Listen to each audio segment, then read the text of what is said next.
Welcome to Vishwabharat TV.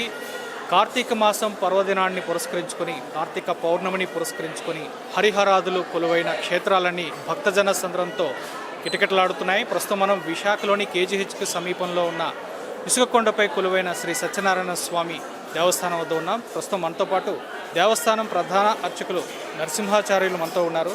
స్వామివారితో మాట్లాడదాం. స్వామి, కార్తీక పౌర్ణమి పర్వదినాన్ని పురస్కరించుకొని స్వామివారికి చేసే ఏదైతే సత్యనారాయణ స్వామి వ్రతం అయితే ఏదో ఉంటుందో దాని విశిష్టత ఏంటి, ఇటువంటి ఫలితాలు కలుగుతాయి?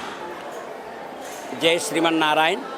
ఇది విశాఖపట్నం ఇసుకకొండ మీద వేంచేస్తున్నటువంటి రమాసహిత సత్యనారాయణ స్వామివారి దేవస్థానం. ఈ దేవాలయం సుమారు 200 సంవత్సరాల క్రితం నుంచి ఇక్కడ దేవాలయం ఉన్నదని, దీన్ని సీతారాం బాబాజీ అనే సిద్ధి పురుషుడు ఉత్తర హిందుస్థాన్ చెందినవాడి కారణం చేత అప్పటి కాలంలో పాలరాతి విగ్రహాలను ఉత్తరాది నుంచి తీసుకొచ్చి ప్రతిష్ఠ గావించి దేవాలయ నిర్మాణం గావించారని దేవాలయం చరిత్ర.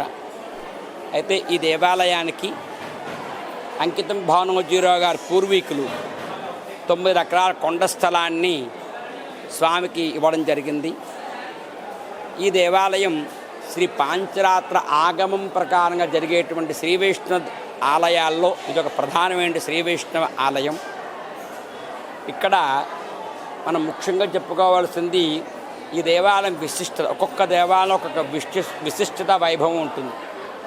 ఇక్కడ ఈ దేవాలయంలో పౌర్ణమి వ్రతదీక్ష అనే దీక్ష ఉన్నది. ఎంతటి వారైనప్పుడు కూడా ప్రతి మనిషికి ఏవో సమస్యలు, కోరికలు సర్వసాధారణంగా మనందరికీ ఉంటాయి. పౌర్ణమి రోజునాడు దేవాలయానికి వచ్చి ద్వయస్తంభాన్ని ముట్టుకొని మనస్సులో కోరిక, మన కష్టం స్వామితో విన్నపం చేసుకొని 5 ప్రదక్షిణాలు చేసి, స్వామి చుట్టూ 5 ప్రదక్షిణాలు దేవాలయం చుట్టూ చేసి స్వామి దర్శనం చేసుకుని వెళ్ళాలి. ఈ విధంగా 5 పౌర్ణములు ఎవరైతే క్రమం తప్పకుండా చేయగలుగుతారో వారు సత్ఫలితాన్ని ఖచ్చితంగా పొందుతారు. ఇది దేవాలయం విశిష్టత. అయితే మీరు అడిగినట్టుగా వ్రతం చేసుకుంటే ఏమిటి విశేషం? మనం ఈ సత్యనారాయణ స్వామి వ్రతం వల్ల ఒక శుభం కలిగినప్పుడు, ఒక అశుభం కలిగినప్పుడు, ఒక కష్టం కలిగినప్పుడు, ఒక ఆనందం, సుఖం, సంతోషం కలిగినప్పుడు, లాభం కలిగినప్పుడు, ఎన్నో అడ్డంకులుగా ఏ పనులు అవ్వకుండా అడ్డంకులు కలుగుతున్న సందర్భాల్లోని ఈ సత్యనారాయణ వ్రతం చేసుకోవడం అనేది ఉన్నది. ఏ వ్రతానికి లేని విశిష్టత, పూజా ప్రక్రియ ఈ సత్యనారాయణ వ్రతాన్ని మాత్రమే ఉంది. అన్ని వ్రతాలు అంటే సుమారు మీకు తెలియాలంటే వినాయక చవితి కావచ్చు, కృష్ణాష్టమి కావచ్చు, వరలక్ష్మి వ్రతం కావచ్చు, ఇలా కొన్ని వ్రతాలు అనుకున్నాయి. అవన్నీ నిర్దిష్టమైనటువంటి సమయాల్లో చేసుకోవాల్సిన వ్రతాలు. ఈ సత్యనారాయణ వ్రతం అది కాదు. ఇందాక ముందరగా చెప్పిన విధంగా ఏదైతే ఉందో ప్రతినిత్యం జరిపించుకోవాల్సిన వ్రతం. ఒక కష్టం కలిగింది, ఒక బాధ కలిగింది, ఒక సుఖం కలిగింది, ఒక సంతోషం కలిగింది, లాభం కలిగింది, వెంటనే సత్యనారాయణ వ్రతం చేయాలి.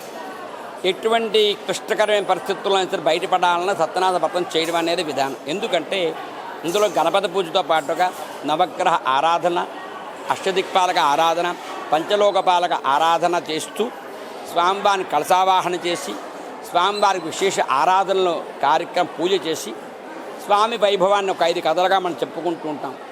అంత విశిష్టమైన ఈ వ్రతాన్ని ఇవాళ కార్తీక మాసంలో, అందులోని కార్తీక పౌర్ణమి రోజునాడు వ్రతం జరిపించుకోవడం అనేది ఒక యోగం, ఎంతో అదృష్టం. స్వామి అనుగ్రహం పరిపూర్ణంగా ఉన్నప్పుడే ఇలాంటి రోజుల్లో ఇలాంటి పుణ్యకార్యాలు, ధర్మకార్యాలు, ఈ నోములు, వ్రతాలు చేసుకోవడం అనేది జరుగుతూ ఉంటుంది. స్వామి, ఇప్పుడు ఈరోజు ఎన్ని జంటలు ఈ వ్రతంలో పాల్గొన్నాయి? మేము ఈ రోజునాడు ఇప్పటి వరకు కూడా 4 బ్యాచ్లు వ్రతాలు చేసాం. ఒక బ్యాచ్కి సుమారుగా 190, 200 ఒక మండపాన్ని పడతాయి. అలాంటిది ఒక 700 వ్రతాలు దాటి మేము వ్రతాలు చేయడం జరిగింది. అంటే 700 మంది జంటలు, దంపతులు కూర్చొని వ్రతం జరిపించుకున్నారు. ఉదయం 5 గంటల బ్యాచ్ అని, 7 గంటల బ్యాచ్ అని, 8:30 గంటల బ్యాచ్ అని, 10:30 గంటల బ్యాచ్ అని చేయడం జరిగింది. స్వామి, ఇప్పుడు సత్యనారాయణ స్వామి కొలువైన క్షేత్రాలు ఏవైనా ఉన్నాయంటే స్వామి అమ్మవార్లు కొలువై ఉంటారు, కానీ ఇక్కడ ఇసుకకొండ దేవాలయంలో మాత్రం ద్వయ రూపాలుగా ఉంటారు. ఎందుకు అసలు రీజన్? ఇది ఇందాక చెప్తున్న మధ్యలో 200 సంవత్సరాల క్రితం దేవాలయం చెప్పాను నేను. అప్పుడు సీతారాం బాబాజీ గారు ఒక సిద్ధి పురుషుడు మనకి ఈ పాలరాతి విగ్రహాలు ప్రతిష్ఠ గావించారని చెప్పుకున్నాం. అప్పటి దేవాలయం రీకన్స్ట్రక్షన్ చేస్తున్న సందర్భంలో మనకి దక్షిణాది ఆచార ప్రకారంగా నల్లరాతి విగ్రహాలు ఉండాలని ఆగమశాస్త్రం ఉంది. అందుకని ఒక 2 రూపాలుగా అంటే 2 శిలామూర్తులు 2 ఒకే గర్భాలలో ఉండడం అనేది ఇక్కడ మీరు చూస్తారు. అంటే ఇక్కడ చూస్తారు, మరియు ద్వారకా తిరుమలలో కూడా ఆ విధంగానే మనం చూస్తాం. ముఖ్యంగా అన్నవరంలో సత్యదేవుడు ఉన్నారని మనకు తెలిసి 130 సంవత్సరాలు మాత్రమైంది. అంతకు పూర్వం ఈ దేవాలయం. అక్కడ శివకేశవులు కలిసి ఉండేటువంటి క్షేత్రం. ఇది శ్రీ వైష్ణవ దేవాలయంలోకి వస్తుంది. ఈ శ్రీ వైష్ణవ దేవాలయం సత్యనారాయణ స్వామి వారి రమాదేవి. స్వామి, ఈ సందర్భంగా భక్తులకు మీరు ఎటువంటి సూచన చేస్తారు? అంటే వ్రతం చేయించుకోదలసిన వాళ్ళు కానీ ఈ మధ్య దేవాలయంకి చాలా కిక్కిరిసిపోతున్నాయి, కొన్ని సంఘటనలు కూడా అనుకోని సంఘటనలు జరుగుతున్నాయి, దురదృష్టకరం చెప్పాలంటే.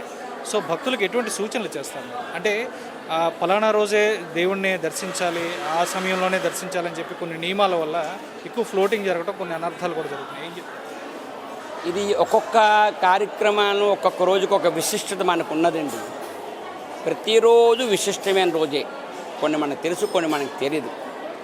ఒక్కొక్క దగ్గర ఒక్కొక్క విశిష్టత. అలాంటి నియమాలు పెద్దలు పెట్టారు మనకి.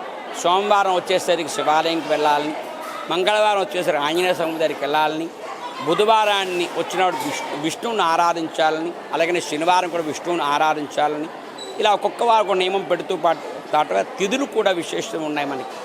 ఇంకా చాలా లోతుకు వెళితే ఆ తీర్థాలకు విశిష్టత, ఆ రోజు ఎందుకు ఇంత విశిష్టత ఉంది మనకు తెలియవస్తుంది. అయితే దేవాలయంలో విశిష్టమైన రోజుల్లో చేసుకుంటే ఇంకా స్వామి తాలకు పరిపూర్ణ అనుగ్రహం మనకు కలుగుతుంది. ఆయనకి ఇష్టమైన రోజు నాడు చేస్తే ఇంకా విశేషము. ఆ తిథి ప్రాముఖ్యత. ఇప్పుడు ఏకాశి తిథి ఉన్నది. ఏకాశి తిథిని మించిన తిథి మరొకట్లేదు విష్ణువు ఆరాధించుకోవాలంటే. అలాగనే పౌర్ణమి తిథి, దీన్ని మించినటువంటి తిథి మరొకట్లేదు. మన చాంద్రమాన ప్రకారంగా మనం ఉంటాం. ఇవాళ పూర్ణచంద్రుడు ఉంటారు మనకి. ఇవాళ ఆయన అనుగ్రహం కూడా మనకి పరిపూర్ణంగా ఉంటుంది. కాబట్టి ఇవాళ స్వామివారి కళ కూడా చాలా విశేషమైన కళతో ఉంటారు స్వామి కూడా. అయితే భక్తులు అనేవాళ్ళు భక్తి బాగా పెరిగింది. అందరిలో భక్తి ప్రపత్తులకు ఉండడం చాలా ఆనందదాయకమైన విషయం అయినప్పటికీ కూడా అయితే ఒకరిని మించి ఒకరులా చేయాలనే భావనతో అధిగమించేసి అనవసరపు ఇబ్బందులు అనర్థాలు కొని తెచ్చుకుంటున్నారు తప్ప అన్ని దేవాలయాలు అద్భుతంగా ఏర్పాట్లు చేస్తున్నారు. సంయమనం పాటించుకున్న భక్తులు వాళ్ళంతా వాళ్ళు కొని తెచ్చుకున్న సమస్యలు తప్ప ఏ రకమైన లోపంతో జరిగేటువంటి వ్యవహారం అయితే కాదండి.